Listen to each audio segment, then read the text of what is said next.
Hello guys, welcome to my YouTube channel UPPSC goals. तो आज हम स्टार्ट करने वाले हैं दिसंबर मंथ का यूपी स्पेशल का करंट अफेयर। तो चलिए शुरू करते हैं। इससे पहले अगर आपने बाकी महीने के करंट अफेयर्स की वीडियो नहीं देखी हैं तो जाकर के देख सकते हैं। मैंने प्लेलिस्ट भी बना रखी है, आप उसको चेकआउट कर सकते हैं। चलिए शुरू करते हैं। पहला हमारा न्यूज है, उत्तर प्रदेश पुरातत्व निदेशालय की अडॉप्ट हेरिटेज योजना के दूसरे चरण में 10 धरोहरों का चयन हुआ है। यानी कि चर्चा में क्यों बना हुआ है, क्योंकि उत्तर प्रदेश पुरातत्व निदेशालय की निदेशक रेणु द्विवेदी ने बताया है कि राज्य में अडॉप्ट हेरिटेज योजना कि ये जो योजना है वो चल रही है और इसके दूसरे चरण में 10 धरोहरों का चयन किया गया है।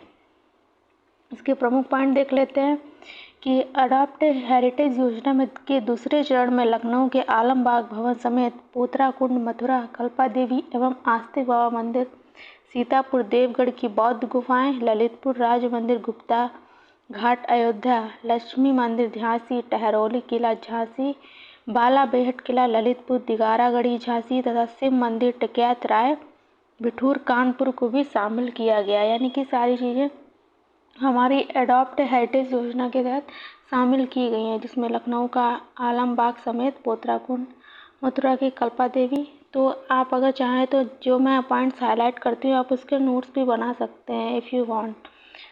तो अदरवाइज़ आप चाहें तो स्किप भी कर सकते हैं। तो चलिए नेक्स्ट पॉइंट पे चलते हैं कि उन्होंने बताया कि स्मारक के साथ 5 साल का memorandum of understanding MOU sign किया। आपने अक्सर न्यूज़ में देखा होगा कि न्यूज़ में आता है कि किसने किसके बीच में MOU साइन हुआ है। तो उसका फुल फॉर्म यहाँ पे देख लीजिए। इसका फुल फॉर्म होता है मेमोरेंडम ऑफ अंडरस्टैंडिंग साइन किया, यानी कि एक समझौता किया गया है अपनी भाषा में बताया। तो जिसके तहत गोद लिए गए धरोहरों पर काम कराना होगा। धरोहरों को सहेजने के साथ वहाँ पर अस्थायी निर्माण अन्य माध्यमों से स्मारक मित्र आमदनी भी कर सकेंगे। ठीक है, नेक्स्ट पॉइंट बताते हैं कि राजीव त्रिवेदी कहते हैं कि स्मारक मित्र द्वारा स्मारकों पर कराए जाने वाले काम तय किए गए हैं, जिसके स्थल पर संकेतक, पेयजल, बिजली, सीवरेज, जन सुविधाएं, वाईफाई, बेंच, कूड़ादान, प्रकाश पहुंच, मार्ग एवं पाथवे, कैफेटेरिया, दिव्यांग के लिए रैंप और व्हील चेयर की व्यवस्था आदि काम कराने होंगे। ठीक है, तो अभी नेक्स्ट पॉइंट इसमें देखते हैं कि स्मारक मित्र गोद लिए धरोहरों पर अनुरक्षण और परीक्षण नहीं कर सकेंगे। यानी कि जो स्मारक मित्र जो हैं वो जो जिन धरोहरों को गोद लेंगे उन पर अनुरक्षण और परिरक्षण उनका नहीं कर सकेंगे। यह काम पुरातात्विक मानकों के अनुरूप विभाग द्वारा ही कराया जाएगा। ठीक है, स्मारक मित्र अस्थायी निर्माण तो करा सकेंगे पर किसी स्मारक पर किसी तरह का कोई प्रवेश शुल्क नहीं लगा सकते हैं। तो नेक्स्ट न्यूज़ पे चलते हैं। गीडा को मिला GIS 2023 में 40,000 करोड़ रुपए का निवेश। ठीक है, ये चर्चा में क्यों है, क्योंकि गोरखपुर औद्योगिक विकास प्राधिकरण, जिसका निमोनिक्स होता है गीडा, के CEO पवन अग्रवाल ने बताया है कि गीडा को फरवरी 2023 में प्रस्तावित ग्लोबल इन्वेस्टर समिट GIS में 40,000 करोड़ रुपए का निवेश कराने का लक्ष्य मिला है। अगर क्वेश्चन आता है ये गीडा कहाँ है तो आप बताएंगे कि गोरखपुर में। चलिए तो नेक्स्ट पॉइंट पे चलते हैं कि इसमें रोजगार सृजन करने वाले करोड़ों रुपए की निवेश विकास योजनाओं की सौगात देकर उद्यमियों की विकास की बागडोर को मजबूत किया गया है। गीडा समारोह में मुख्यमंत्री ने 504 करोड़ रुपए के निवेश परियोजनाओं को गति देने के साथ ही 1200 करोड़ रुपए के भावी निवेश की परियोजनाओं के लिए 2.42 लाख वर्ग मीटर से अधिक भूमि के आवंटन पत्र भी वितरित किए हैं। नेक्स्ट न्यूज़ पे चलते हैं कि इन परियोजनाओं में वैश्विक स्तर की प्रतिष्ठित कंपनी पैप्सिको की फ्रेंचाइजी मैसर्स वरुण बेवरेजेस की तरफ से 1071 करोड़ रुपए तथा सेंट्रल वेयर हाउसिंग की तरफ से 40,000 करोड़ रुपए के प्रस्तावित है। अब नेक्स्ट इसमें सेकेंड लास्ट पॉइंट पे चलते हैं कि ग्लोबल इन्वेस्टर समिट को लेकर देश दुनिया के निवेशकों को आकर्षित करने के साथ ही सरकार का ध्यान प्रदेश के निवेशकों को भी उत्साहित करने पर है। खुद मुख्यमंत्री लगातार गोरखपुर समेत पूर्वांचल के स्थानीय उद्यमियों से यह आह्वान कर रहे हैं कि वे GIS में भागीदारी करते हुए अधिक निवेश को आगे बढ़ाएं। नेक्स्ट हम न्यूज़ पे चलते हैं। रेड टेप को अंतर्राष्ट्रीय पहचान दिलाने वाले पद्मश्री इरशाद मिर्जा का निधन हो गया है। तो इस न्यूज़ में देखते हैं क्या है कि इरशाद मिर्जा हैं, उन्होंने एक कंपनी की शुरुआत की थी, जिनका निधन हुआ। उन्होंने एक कंपनी की शुरुआत की थी 1989 में, जो लेदर बनाने और टैनिंग फिनिशिंग के लिए काम करती है। कंपनी में बनने वाला लेदर जो था विदेश में भी एक्सपोर्ट होता था। उनका नाम फोर्ब्स मैगजीन की प्रभावशाली उद्योगपतियों की सूची में भी आ चुका है, इसीलिए बहुत इंपॉर्टेंट पर्सन है। इरशाद मिर्जा ने अपने करियर की शुरुआत 1973 में चमड़े के सामान काठी उत्पाद के एक निर्यातक के तौर पर की थी। 32 वर्षों की अवधि में उन्होंने एक निर्यात व्यवसाय खड़ा किया, जिसका कारोबार लगभग 350 करोड़ रुपए है। इसमें 11,000 लोग प्रत्यक्ष और अप्रत्यक्ष रूप से रोजगार से जुड़े हैं। वर्ष 1975 में अंतर्राष्ट्रीय स्तर पर समकालीन काठी सैटलरी विकसित की और इसे ऑस्ट्रेलिया ले गए, जहां इसे खूब पसंद किया गया। गौरतलब है कि इरशाद मिर्जा राजनाथ सिंह की उत्तर प्रदेश सरकार में राज्य अल्पसंख्यक आयोग के अध्यक्ष भी रह चुके हैं। इरशाद मिर्जा ने एक शैक्षणिक संस्थान, एक साहित्य प्रचार अकादमी और अन्य संस्थानों की स्थापना की है। वह रोटरी क्लब कानपुर चैप्टर के अध्यक्ष भी रहे हैं। मिर्जा फाउंडेशन से उन्होंने ग्रामीण क्षेत्रों के श्रमिकों और ग्रामीणों को उच्च श्रेणी की चिकित्सा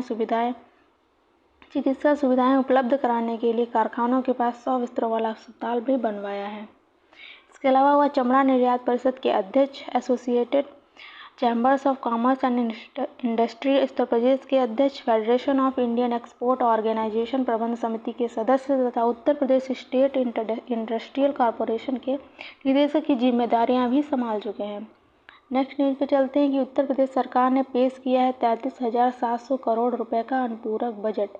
यानी कि हमारा जो बजट था वो दिसंबर में आ चुका है, उसी की ये न्यूज़ है। उत्तर प्रदेश सरकार ने राज्य में शहरीकरण, औद्योगिकरण और धार्मिक विरासत स्थलों को विकसित करने के उद्देश्य से विधानसभा में वित्त वर्ष 2022-23 के लिए 33,769 करोड़ रुपए का अनुपूरक बजट पेश किया गया है। अगर आपको पता होगा तो लास्ट ईयर यूपीपीएससी से 2022 में बजट से रिलेटेड क्वेश्चन भी आए थे, तो इसके लिहाज से काफ़ी ज़्यादा इंपॉर्टेंट हो जाता है। नेक्स्ट पॉइंट पे चलते हैं। उत्तर प्रदेश विधानमंडल सत्र के पहले दिन वित्त मंत्री सुरेश खन्ना ने अनुपूरक बजट पेश किया। इस बजट में देख लेते हैं क्या 33,769 करोड़ रुपए के कॉर्पस में से 14,000 करोड़ रुपए नई योजनाओं के लिए आवंटित किए गए हैं। अगले वर्ष फरवरी में होने वाले Uttar Pradesh global investor summit के आयोजन के लिए 56 करोड़ रुपए का प्रस्ताव रखा है। ठीक है, जो पूरक बजट में ग्लोबल इन्वेस्टर समिट के लिए कॉर्पस के साथ सरकार ने कहा है, इसका लक्ष्य एक राज्य में 1 ट्रिलियन अर्थव्यवस्था का निर्माण करना है। इसके लिए सरकार का मार्गदर्शन करने के लिए नियुक्त परामर्श एजेंसी को 35 करोड़ रुपए की प्रतिपूर्ति का प्रावधान किया गया है। राज्य सरकार में इस बजट के नए शहरों के बुनियादी ढांचे और समग्र विकास के लिए 4,000 करोड़ रुपए का प्रावधान किया गया। पर्यटन, इलेक्ट्रिक वाहन, सौर ऊर्जा, स्टार्टअप्स आदि के लिए घोषित नई नीतियों के तहत ही प्रोत्साहनों के लिए भी धन आवंटित किया जाएगा। औद्योगिक पार्क स्थापित करने में निवेश करने वाले निवेशकों को वित्तीय सहायता प्रदान करने के लिए 300 करोड़ रुपए का कोष आवंटित किया जाएगा, जबकि 100 करोड़ रुपए स्टार्टअप की स्थापना से जुड़े प्रोत्साहन के लिए रखा गया है। पूरे बजट में स्मार्ट सिटी मिशन के लिए 899 करोड़ रुपए। हालांकि ये it's not possible to remember this factual data, so आप लोग क्या कर सकते हैं, जो भी चीज़ इम्पॉर्टेंट है आप उसके डेटा को याद कर सकते हैं, और अगर एग्जाम में आता है तो आप उसको बार बार रिवाइज करिएगा तो कोई प्रॉब्लम नहीं होगी। तो चलिए नेक्स्ट पॉइंट पे चलते हैं कि अपने पूरक बजट में सरकार ने नई घोषित इलेक्ट्रिक वाहन नीति के तहत सब्सिडी के लिए 100 करोड़ रुपए आवंटित किए हैं, जबकि 1,000 नई बसों की खरीद के लिए 200 करोड़ रुपए, राज्य में इको टूरिज्म विकसित करने के लिए 20,000 करोड़ रुपए और कुकरेल नाइट सफारी विकसित करने के लिए 1 करोड़ रुपए का प्रावधान किया गया है। बजट में उत्तर प्रदेश के विभिन्न औद्योगिक विकास प्राधिकरणों को ऋण देने के लिए 800 करोड़ रुपए का प्रावधान किया गया है। इसके अलावा बिजली क्षेत्र में परियोजनाओं और योजनाओं के वित्त पोषण के लिए 59,100 करोड़ रुपए अलग रखे जाएंगे। इसके अलावा आप लोग पढ़ सकते हैं। तो चलिए अब नेक्स्ट पेज पे चलते हैं। गंगा बेसिन में लागू होगा गंगा मित्रों का मॉडल। 6 दिसंबर 2022 को महामना मालवीय गंगा शोध केंद्र के चेयरमैन महामना मालवीय ने पर्यावरण वैज्ञानिक प्रोफेसर वीडी त्रिपाठी ने बताया है कि उत्तर प्रदेश में गंगा की अविरलता को धार देने के लिए गंगा मित्रों का मॉडल पूरे गंगा बेसिन में लागू किया जाएगा। इसके लिए प्रयागराज से बलिया तक 315 किलोमीटर लंबे गंगा क्षेत्र में गंगा मित्र जनता को गंगा के सरोकारों से जोड़ा जाएगा।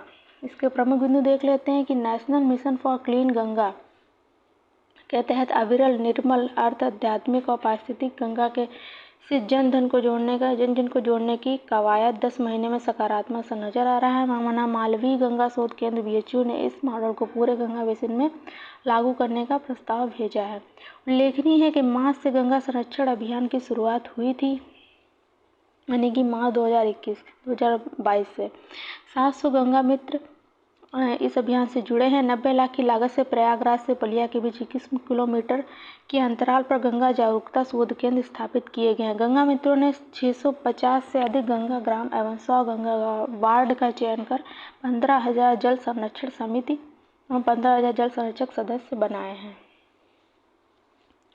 अब इसके लिए नेक्स्ट पॉइंट पे देखते हैं कि जो नेशनल मिशन है हमारा क्लीन गंगा, उसको ये प्रोजेक्ट भेजा गया है और इसे गंगा बेसिन के 25 किलोमीटर के दायरे में लागू करने की योजना है।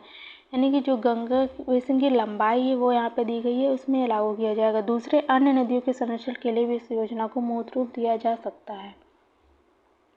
स्वच्छ गंगा का अभियान जो है गंगा मित्र धार दे रहे हैं, ठीक है, और गंगा स्वच्छता के लिए आम लोगों को जागरूक किया जा रहा है। अविरल गंगा का मतलब अविरल गंगा के लिए गंगा मित्र लोगों को जागरूक कर रहे हैं। आध्यात्मिक गंगा का मतलब है कि 75 गंगा चौपालों से 4500 महिलाओं और 150 स्कूलों के 10,500 बच्चों को संस्कार में डालकर नमामि गंगे से जोड़ा गया है। अर्थ गंगा का मतलब है किसानों को गंगा जल के नाम कंजर्वेटिव उपभोग, वर्मी कंपोस्टिंग, ऑर्गेनिक फार्मिंग, सब्जियों और फलों की गंगा ब्रांडिंग तथा नवीन सिंचाई की पद्धति की तकनीक को जानकारी देकर उनकी आय में बढ़ोतरी कर उन्हें आत्मनिर्भर बनाया जा रहा है। अर्थ गंगा से मतलब है उनकी आर्थिक स्थिति में आर्थिक समृद्धि की जा सके लोगों की। तो पारिस्थितिक विकास का अर्थ है ये कि 150 स्कूल, नदियों, तालाबों के किनारे, पार्कों, मंदिरों के आसपास पौधरोपण एवं जलीय जीवों के संरक्षण के लिए जागरूकता अभियान चलाया जा रहा है। इको स्किल्ड तकनीक के माध्यम से युवाओं को प्रशिक्षण दिया गया है। ज्ञातव्य है कि गंगा के नदी के कुछ पॉइंट जान लेते हैं कि गंगा नदी गौमुख से निकलती है जो 5 राज्यों से होकर बहती है और बंगाल की खाड़ी तक जाती है। इस गंगा नदी का बेसिन जो है किन राज्यों में होता है वो देख लेते हैं। उत्तराखंड, उत्तर प्रदेश, झारखंड, बिहार और पश्चिम बंगाल में। नेक्स्ट पॉइंट पे चलते हैं। नेक्स्ट न्यूज है हमारी, उत्तर प्रदेश में बनेंगे एकीकृत न्यायालय परिसर। यानी कि मीडिया से मिली जानकारी के अनुसार गुजरात के बड़ौदा में बने एकीकृत न्यायालय परिसर की तर्ज पर, सबसे पहले गुजरात के बड़ौदा में बना था, उसी की तर्ज पर उत्तर प्रदेश में भी एकीकृत न्यायालय परिसर का निर्माण किया जाएगा। विधानसभा से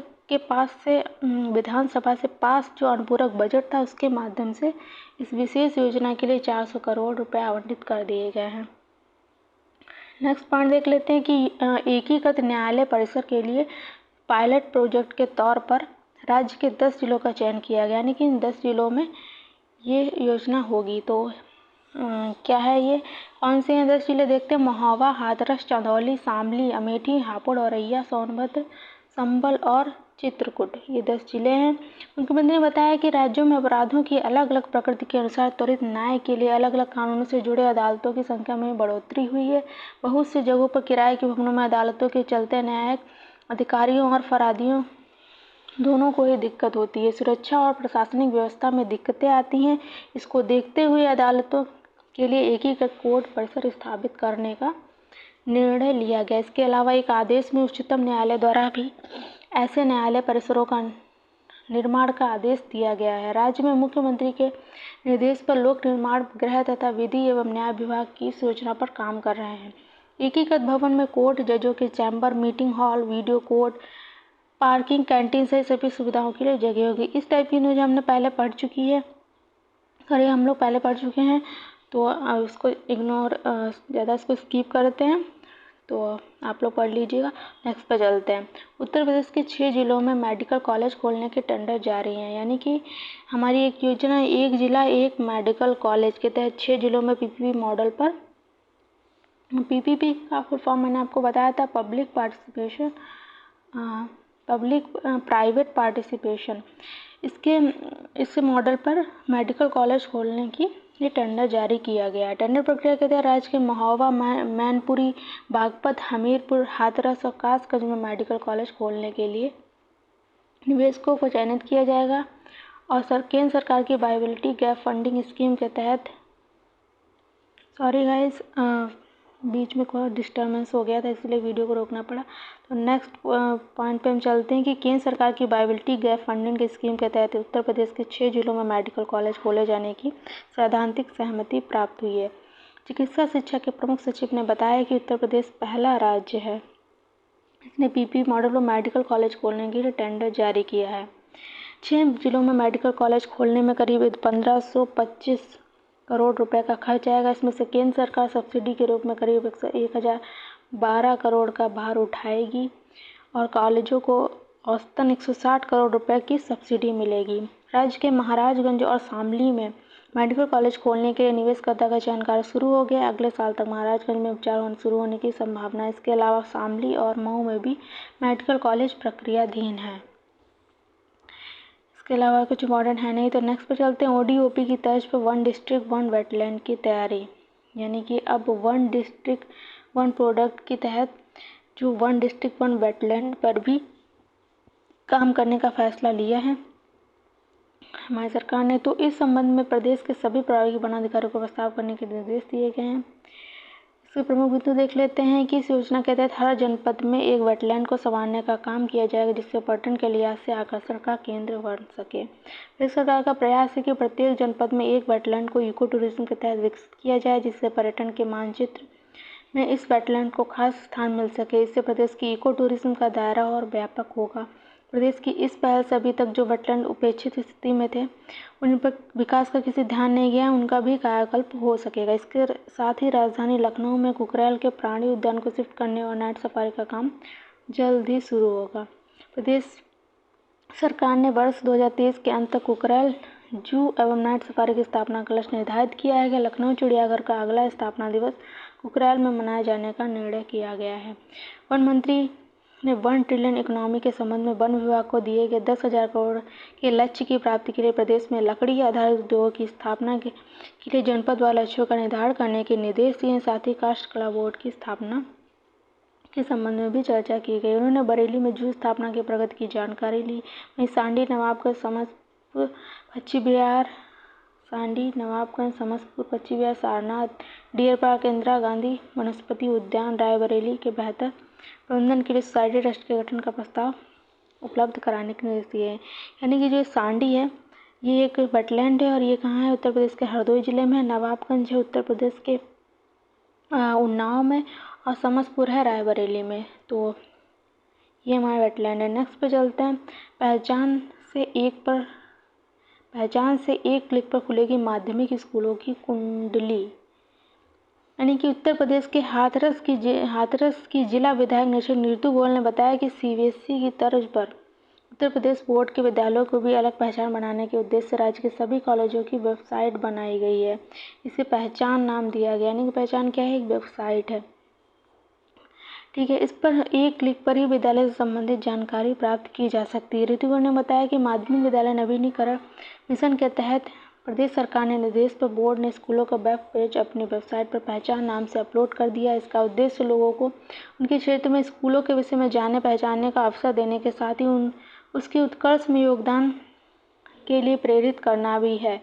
स्कूल के वेब पेज बनवाने का काम मुख्यमंत्री की 100 दिन की कार्य योजना में भी शामिल था। अब उत्तर प्रदेश बोर्ड से जुड़े राजकीय सहायता प्राप्त वित्त विहीन स्कूलों की कुंडली एक क्लिक पर आसानी से उपलब्ध हो सकेगी।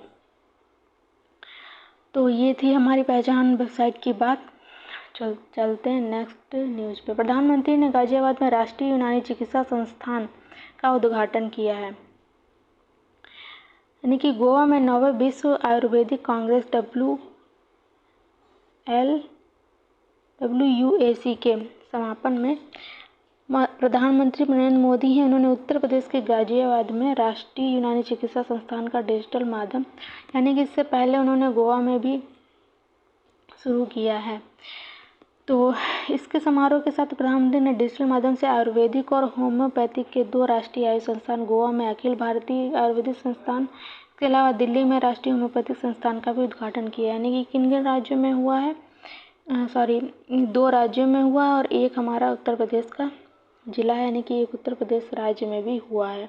तो पहला है गोवा में, फिर दिल्ली और गाजियाबाद में।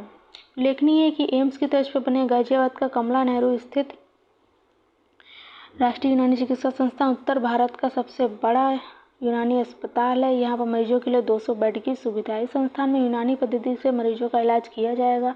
इससे दिल्ली एनसीआर के लोगों को आने वाले समय में स्वास्थ्य के क्षेत्र में नई सुविधा मिलेगी। इस संस्थान में 14 विशेषज्ञ चिकित्सक मरीजों का इलाज करेंगे। राष्ट्रीय यूनानी चिकित्सा संस्थान के बनने से गाजियाबाद, हापुड़, नोएडा, बुलंदशहर और मेरठ जैसे शहर से मरीज यहाँ आकर अपना इलाज करा सकेंगे। अस्पताल कैंपस में डॉक्टर और कर्मचारियों का रेजिडेंस भी बनाया गया है। यह जो यूनानी अस्पताल है वो करीब 10 एकड़ की ज़मीन पर 381 करोड़ की लागत से बना है और इसका शिलान्यास 2019 में तत्कालीन केंद्रीय आयुष मंत्री श्रीपद नाइक और केंद्रीय राज्य मंत्री जनरल वीके सिंह ने किया था। इस संस्थान में बच्चों महिलाओं के लिए पीकू नीकू वार्ड है, बच्चों के लिए पीकू और महिलाओं के लिए नीकू वार्ड है। बहुत अजीब से नाम है। संस्थान में 5 ऑपरेशन थिएटर, मैटरनिटी विंग, उसके अलावा जो भी हॉस्पिटल्स में होता है वो सब है, आप पढ़ लीजिएगा। नेक्स्ट पे चलते हैं। तो चलिए गाइस, यहाँ पर वीडियो को एंड करते हैं। अगर मेरा वीडियो आपको अच्छा लगता है, आप करंट अफेयर कंप्लीट करना चाहते हैं तो मेरे चैनल को सब्सक्राइब कर सकते हैं और लाइक कमेंट भी कर सकते हैं। Thanks for watching. God bless you all.